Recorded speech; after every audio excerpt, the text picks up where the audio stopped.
We've told you about them before. Property owner Starlight Investments continually trying to increase rent at a very high rate at different properties throughout Toronto. Only in this case, it's hundreds of people in this particular building in one of the lower income neighborhoods in the city. It's unconscionable.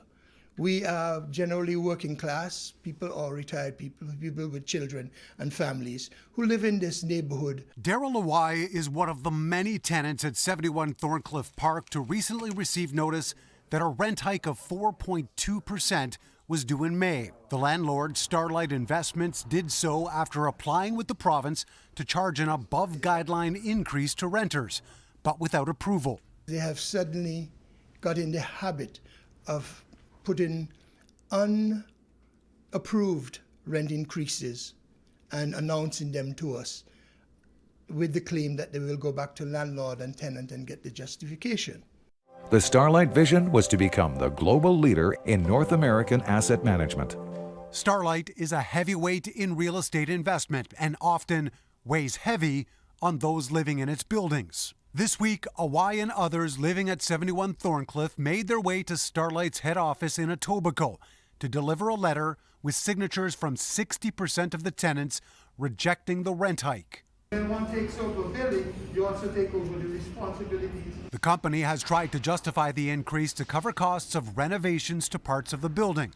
But tenants say the company isn't properly maintaining the units where people currently live. To do this is to impose undue financial duress on people here, and many will be forced to leave. The owners are doing that to get people out of the building. Last year, tenants in a Parkdale building were hanging banners off balconies to try and send a message to Starlight, and even took to the streets in protest. You won't evict our neighbors! Not now! Not later! Most recently, a number of elderly people and others living in a rental building on Gowan Avenue in East York attempted an appeal to Starlight, but were only told the increase wouldn't come before it received approvals. Plainly, it's wrong. It's people trying to get rich off the people who have already made them wealthy.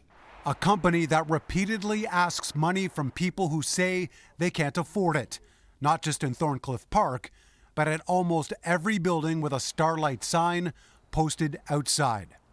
Mark McAllister, City News.